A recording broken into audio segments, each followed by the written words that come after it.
inilah yang sebenar-benarnya dikatakan kodrat ilmu tertinggi. Bahkan kalau kita melihat dan bisa menyaksikan tajalli tersebut antara Allahu dengan hu Allah, disinilah perbedaan antara ilmu dan ibadah. Kalau hu Allah, aku Allah, ini adalah sebuah pengakuan yang mana sifat mengaku kepada zatnya adanya Allah bersifat ahad, dan ini bersifat ibadah ma'rifat tuduh. Awaludin ma'rifatullah, berasma Allah. Kalau dia sudah bernama, berasma, kajiannya ibadah. Kalau ibadah hu Allah, aku adalah Allah, dalam arti kekuasaan di tangan asma. Tapi kalau jatuhnya kodrat tajalli ini kepada ilmu, awal diri adalah ilah Tuhan tunggal ba'dal awal jadinya, ini akan menjadi kodrat wujud asal mula titik awal jadi, yaitu aku, ada dan tiada Allah. Artinya apa? Keakuan dikala takyinnya pada diri adalah mutlak. Artinya apa? Kalau hu Allah, aku adalah Allah, awaludin marifatullah, agama awal jadi, Muhammad kodrat murni, Muhammad asal awal jadi. Tapi kalau Allah aku adalah penetapan, Allahu, Allah itu aku, ini adalah penetapan. Jadi kita harus bisa membedakan pengakuan dengan penetapan atau suatu ketetapan. Laksana seorang pejabat dengan wakil pejabat. Si pejabat menulis surat, tapi yang membacakan wakilnya. Tetapi tanda tangan di bawah adalah pejabatnya. Nah, inilah perbedaan yang mengaku dengan yang menetapkan. Ditetapkan di Jakarta tanggal sekian atas nama ini nih, oleh ini yang menetapkan. Yang membacakan atas nama inilah yang mengaku. Yang mengaku ada dalam hukum tauhid agama. Awaludin ma'rifatullah. Tetapi yang menetapkan ilah diri, awal diri adalah Tuhan, ilah tunggal wahid awal mula jadinya.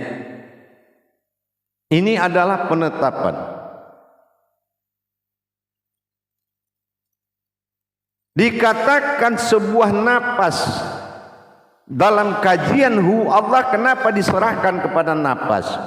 Napas bukan roh turun naik. Apa iya turun naik? Kita buktikan. Apa ada yang turun, apa ada yang naik? Apa atau atas atau bawah? Ini juga harus menjadi suatu penyelesaian. Jangan ada bahasa di atas dan di bawah dan naik atau turun. Allah itu tidak bertempat. Allazi annahya wa aina man aina ayyahna ta'ain. Innahu, sungguhnya aku tidak pantas engkau cari pada tempat ruang jarak dan waktu, karena aku sudah ada sebelum semua ada. Berarti cerita ilmu pada kodrat hu Allah, Allahu pada kodrat Allahu, tidak ada ruang jarak, tempat dan waktu dalam pembahasan. Tetapi yang ada adalah kodrat, titik awal mula jadi, titik pada aku wujud dan titik pada maujud. Nah, ini yang akan menjadi turun naik tadi. Naik pada tahta ketuhanan, turun kepada tahta asma, nama. Jadi kalau kita dalam ibadah sempat menyatukan atau memisahkan hu ke bawah, Allah ke atas, Mana ada sebuah zikir memisahkan nama dengan pemiliknya. Di mana ada si diri, pasti ada nama di situ. Kalau kita memanggil dengan zikir, berarti kita tidak bisa mengkalamkan kalam itu menjadi zikir, tetapi sesuatu yang dilihat yang akan disaksikan, dan itu menjadi ingatan zikir yang ketiga setelah melihat dan menyaksikan.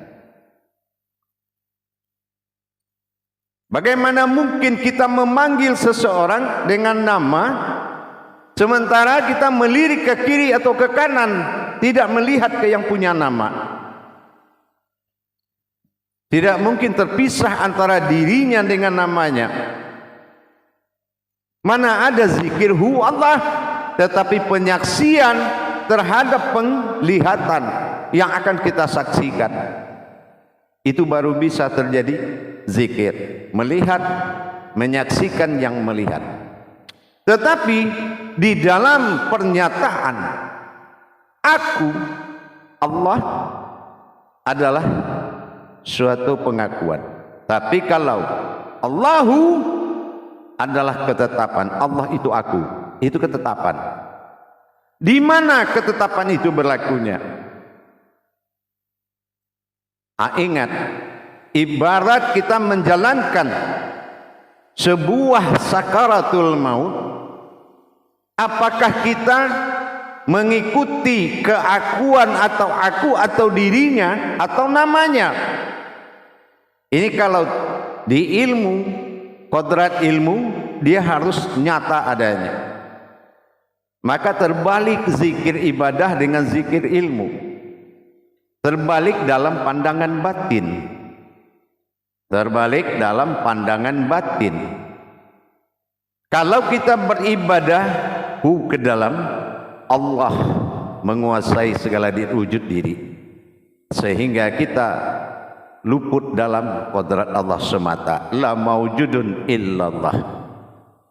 Tapi kalau dalam kodrat ilmu, aku adalah aku. Ini ilmu.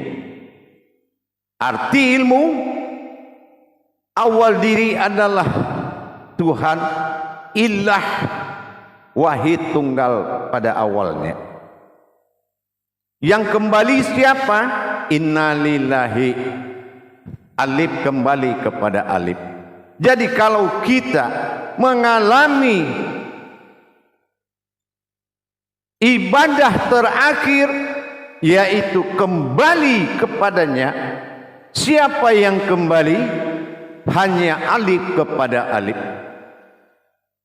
Al-maut, wawnya di atasnya sukun, sukun mati, waw dia, hanya dia yang bisa kembali ke dalam kodrat itu.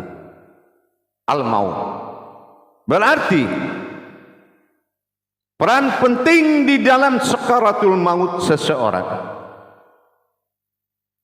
Inilah yang kembali alif, aku Allah. Nah, di sini wujud menyatakan tinggi, atas adalah aku.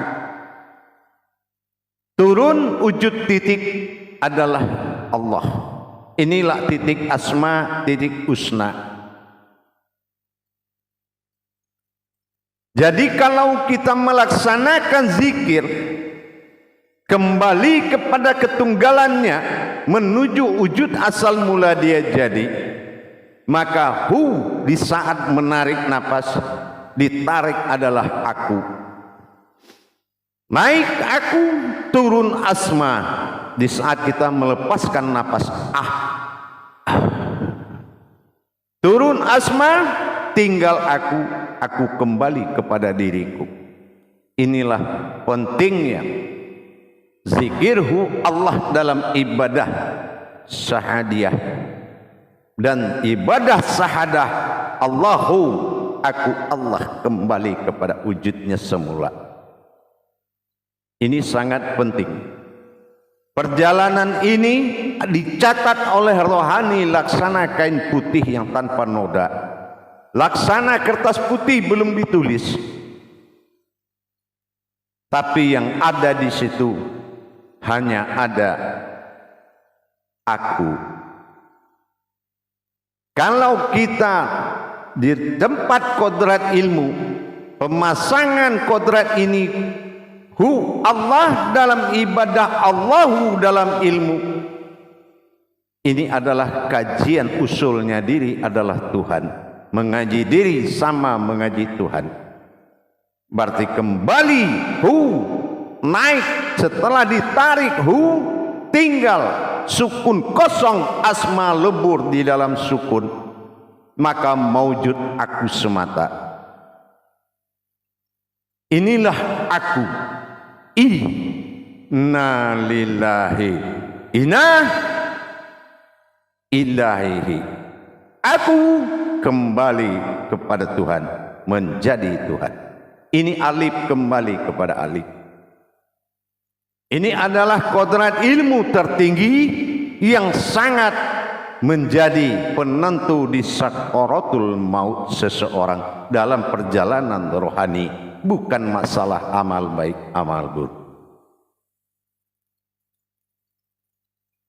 Jangan nanti kita kembali kepada asmanya, karena asma adalah nama, bukan Tuhan. Yang Tuhan adalah aku. Allah adalah asmanya. Kalau kita tidak bisa membedakan kemana kita kembali, kepada asmanya atau kepada akunya, ini ditentukan oleh kebiasaan rohani. Jadi tidak ada istilah ke atas ke bawah, tidak ada istilah nafas.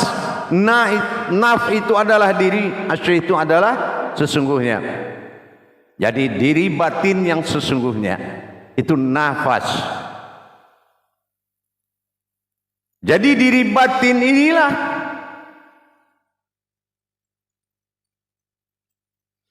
yang memanggil batin ilah maujud di dalam satu wujud diri kita. Turunnya batin ditarik di saat dilepaskan Allah cukup dengan boleh, dengan Allah boleh. Berarti leburlah kalam asma Allah di dalam sukun dan wujudlah diri batin berdiri sendiri dengan kata aku. Inilah murni batin mutlak. Akhirnya aku kembali kepada diriku sendiri. Inilah inna lillahi